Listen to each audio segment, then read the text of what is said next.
Thank you very much. Good morning to all of you. Thank you for having me here.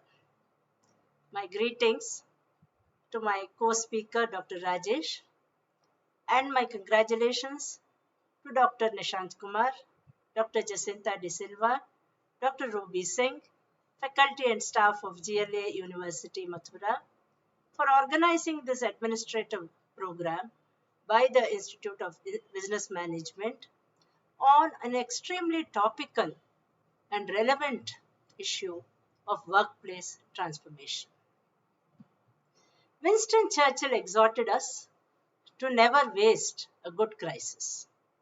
COVID-19 has forced us into a prolonged timeout. It has brought radical lifestyle changes.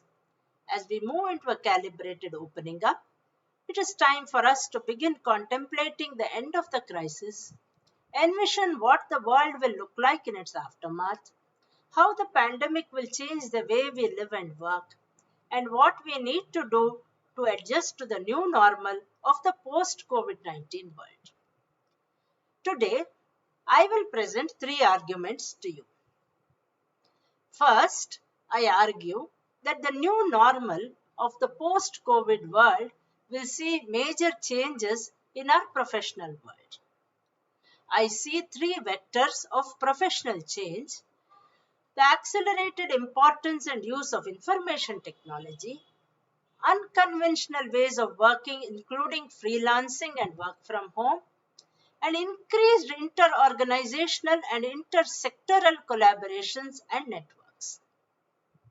Second, I argue that these changes will demand personal transformations from each of us, of which three are cardinal: embracing uncertainty and change, becoming a continuous learner, and practicing personal and collective social responsibility.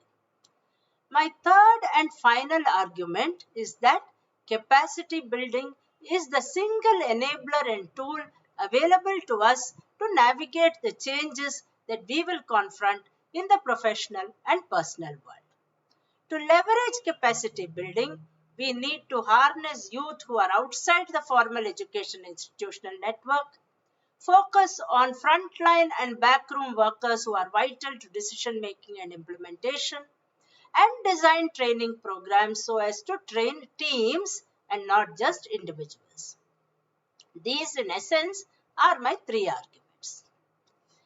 Why has COVID 19 thrust this imperative upon us?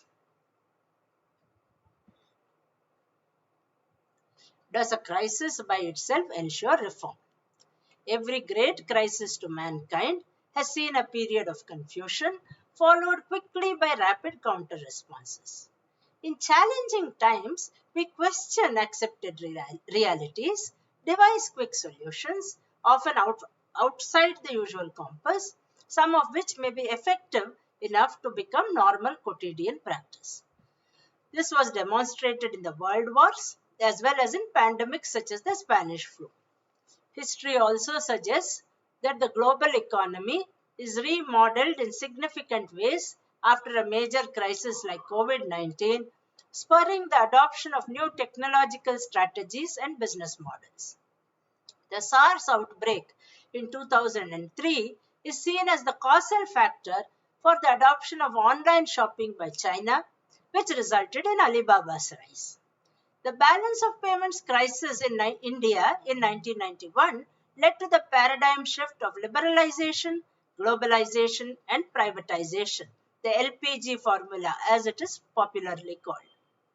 The economic and humanitarian crisis unleashed by COVID 19 is thus an opportunity to reform sectors such as skilling, healthcare, the unorganized sector, and education, which are the underpinnings of our political economy.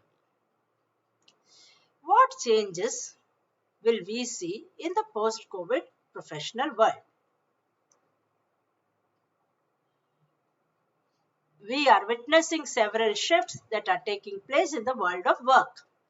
The multi-sectoral acceleration of information technology, the advent of freelancing and work from home modes, and the need for lateral cross-sectoral and inter-organizational collaboration are three such seminal changes. The advent of technology is important. The CEO of IBM, speaking in an online forum, said, "History would look back on this as the moment when the digital transformation of business and society suddenly accelerated." COVID-19 has increased digitalization in all spheres of our professional world, whether it is education, healthcare, governance, or entertainment. As schools closed in many parts of the world, e-learning and e-delivery of education saw a smart breakthrough. States like Karnataka launched the Makkalavani, Children's Voice, for disseminating educative and entertaining content to children. Will the change roll back once we are over the pandemic? Even while keeping teachers integral to the education process, there will be a new flexibility and agility with curated content through platforms like Coursera and entirely new learning experiences through artificial intelligence, virtual intelligence, and mixed experience tools. Healthcare is seeing similar changes. Digital efforts in Wuhan to contain the crisis via smartphone trackers demonstrated a powerful new public health tool. Kerala police launched Project Eagle Eye to use drones for surveillance during the lockdown, using technology as a tool to complement manual surveillance in topography which is inaccessible, such as pocket roads and open fields where jeeps cannot traverse. In the entertainment industry, Netflix and Amazon Prime saw a big boost. Netflix viewer numbers swelled as lockdowns across countries kept people at home. Even the requirements of daily activities need digital navigation. As people have been forced physically apart, they turn to video calls on WhatsApp. All these demonstrate the growing acceptance of technology to help us feel connected. As people become more comfortable with technology and service providers upgrade their infrastructures, creating a better pipeline and more streamlined and user-friendly interfaces, technology becomes easier to live with day to day. Second, the growth of freelancing and work from home modes. COVID-19 has propelled us to experiment with work from home on an unprecedented scale. As the CEO of Wipro put it, this will define a new normal for a lot of industries and will create new opportunities for us to be able to do more work globally. WFH has gone beyond our quotidian processes and scaled new innovative heights. India demonstrated this in the Facebook Geo deal. The US $5.7 billion investment by Facebook in Reliance Industries' Geo platforms set a new standard in remote negotiation with extensive M&A dialogue happening online, even including due diligence and agreement negotiations. This is one of the biggest deals that has taken place when there is a nationwide lockdown in both India and the US, the two countries where the two parties of this deal are based. Transactions of this magnitude, especially transnational ones, usually involve considerable travel and face-to-face meetings by the higher management and their financial and legal advisors. This time, however, all this happened online. The second shift that we may expect is the emergence of the gig economy. Each of us will have to get used to becoming a freelancer. Remote hiring of technical talent will become the norm. Even before COVID-19, we were seeing permanent employers, such as governments and universities, cutting down on hiring and increasingly outsourcing even their core functions. While this may create job insecurity, it is not necessarily a bad thing or even a new one. Take a surgeon. She is attached to one hospital, but she consults in many hospitals. Some surgeons even consult online and earn remuneration from multiple organizations. A talented and skilled individual can peddle her expertise across organizations and be paid by all of them. Remote hiring of talent will become the norm, with corporate positions opening up to skilled candidates everywhere. Prioritizing skills over pedigree and geography, all of which is good news for both the economy and the talent pool. It makes talent pools more diverse and the businesses and economies stronger. The third change is the need for cooperation and collaboration. The gig economy and pervasive freelancing will bring in cooperation and coordination across sectoral silos. As freelancing becomes prevalent, teams will be self created rather than being curated by leaders and will become more interdependent, more collaborative, more agile, and more flexible. COVID 19 saw the pharmaceutical giants GlaxoSmithKline and Sanofi forget their commercial rivalry to join hands to build a vaccine, pooling their relative strengths of adjuvant technology and a virus antigen.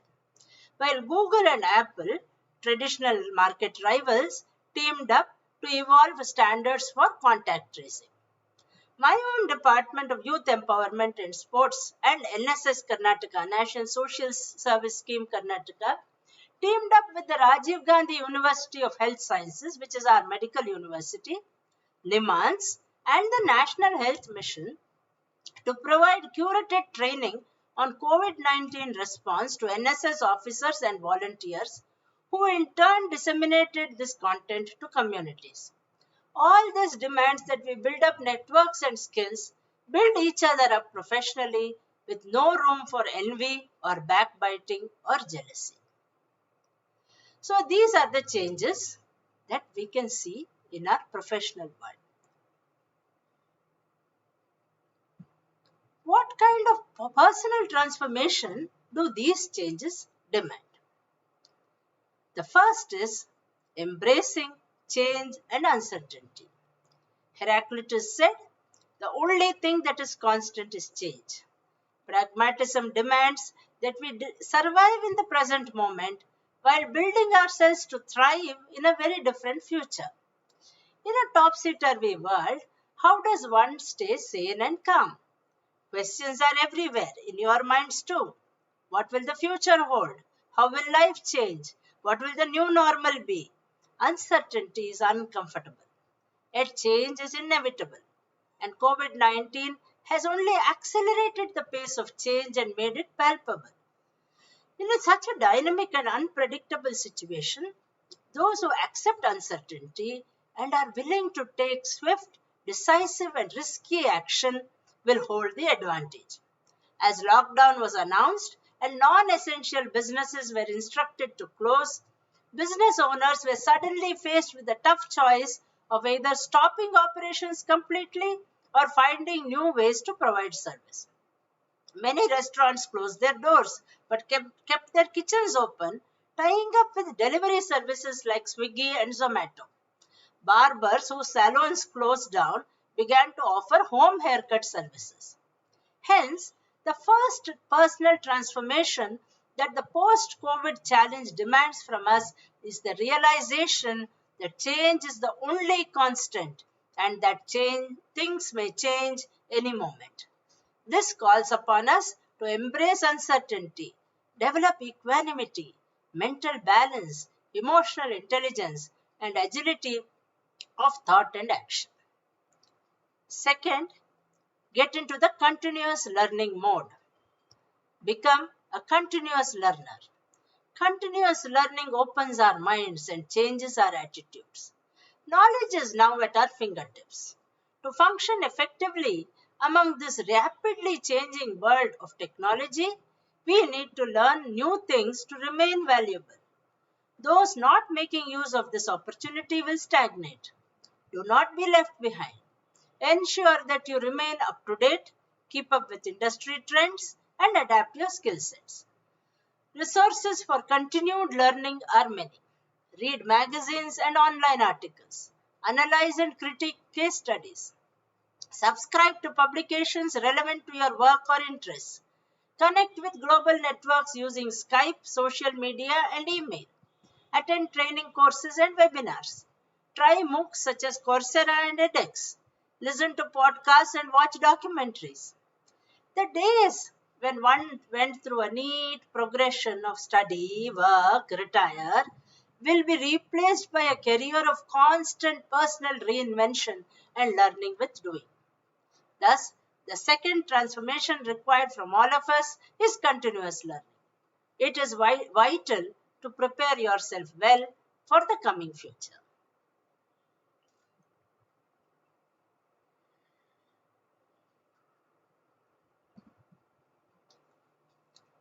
Our third and most important self transformation is the practice of collective social responsibility.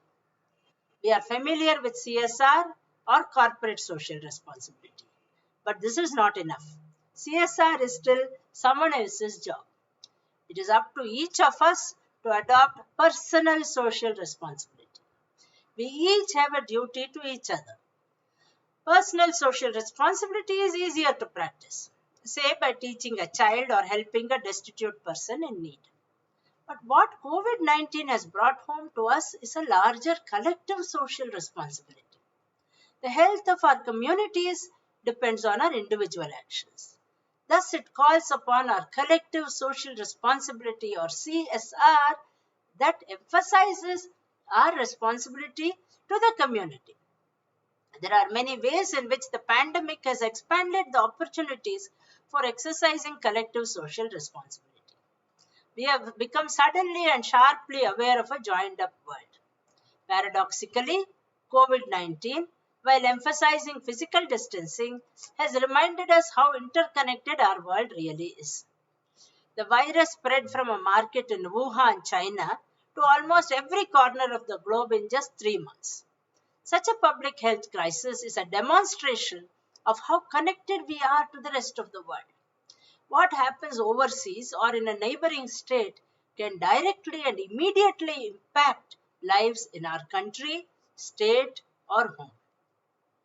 As we collectively navigate the COVID 19 public health crisis, there are ways in which we may practice collective social responsibility. It is the general consensus of public health experts that the only way to counter the spread of COVID 19 is for each of us to follow the discipline and protocols of COVID 19. Wash our hands, keep our distance, and stay at home during lockdown. The health of our family, community, and economy depends on setting aside our personal wants and needs for the good of the whole community. Even in complying with the lockdown, while it may feel that we are sheltering in place to benefit ourselves, paradoxically, we are doing it for the common good. Social distancing causes a disconnection that can be disorienting. While we need to maintain physical distance to stop the spread of the disease, we need social connection more than ever. Therefore, COVID 19 is an opportunity to practice collective social responsibility, helping us to overcome our prejudices, reinforce our ethics and values, extend our reach, find ways to reach out and involve, and develop curiosity and compassion.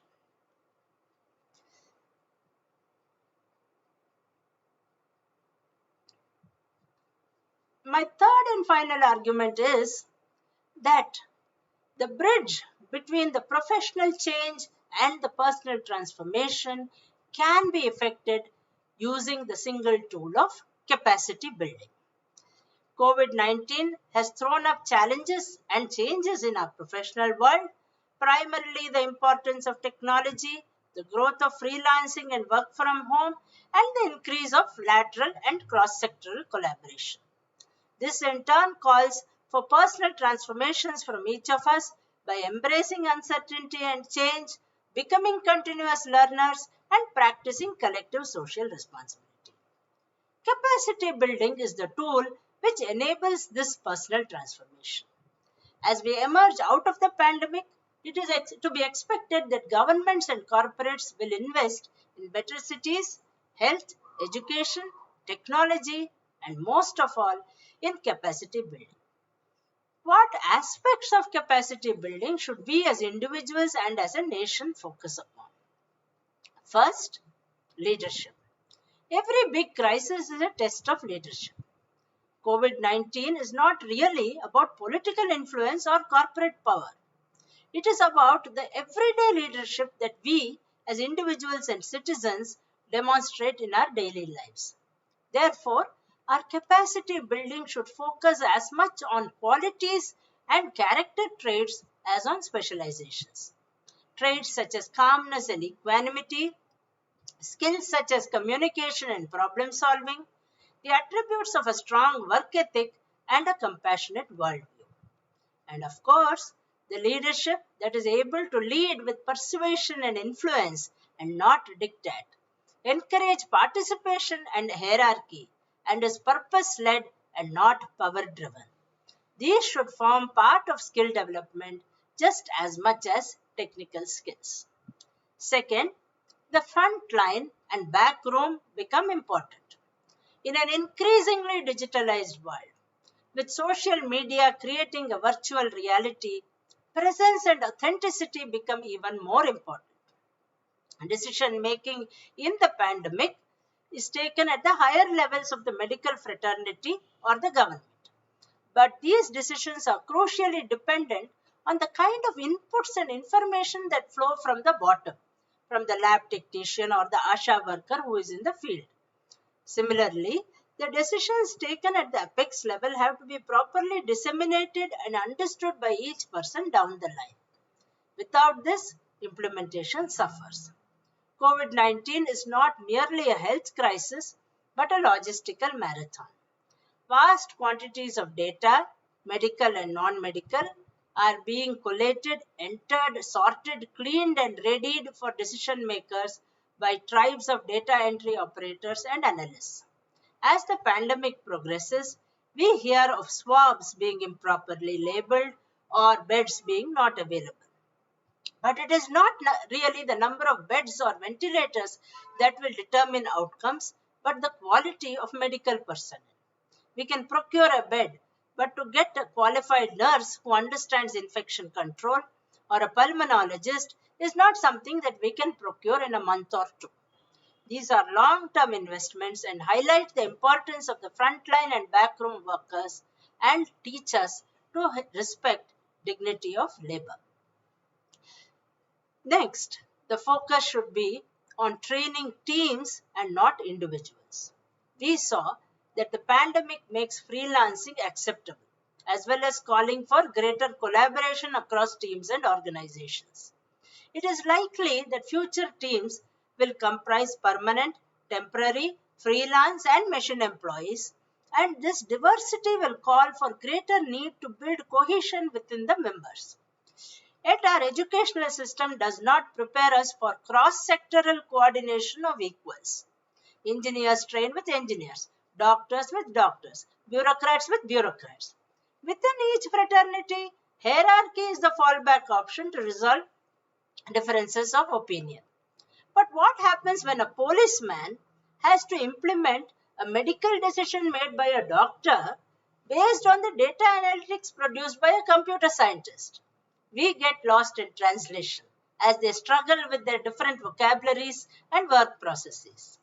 To avoid this and to face future crises better, we need to train teams and not individuals. Our pedagogy should mandatorily include case studies, self-reliance in decision-making situations, problem-solving, immersion experiences, and the like.